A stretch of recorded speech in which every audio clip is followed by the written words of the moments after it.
Subtract 8a squared b squared minus ab plus b cubed minus the quantity negative 6ab squared minus 7ab minus ab cubed plus 5b cubed.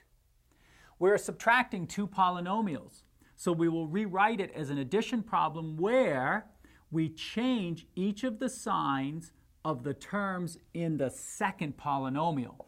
So the first polynomial remains exactly the same, 8a squared b squared minus ab plus b cubed.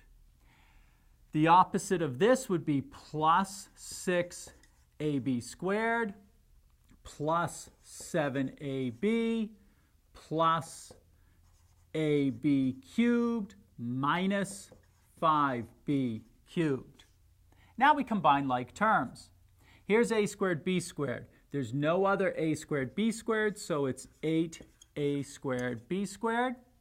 Here we have ab, and as we scan, we find another ab here, and then that's it. So what we have is plus negative 1 plus 7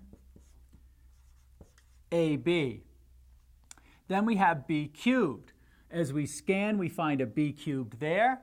So what we have is plus the 1 minus 5 in front of b cubed. Here we have 6ab squared. There's no other ab squared, so this is plus 6ab squared. We already handled the 7ab, so we go to the ab cubed. That's the only one, so plus ab cubed. All we need now is to simplify inside of the parentheses, and we'll have our final answer, which is 8a squared b squared plus 6ab. Then this would be minus 4b cubed plus 6ab squared plus ab cubed.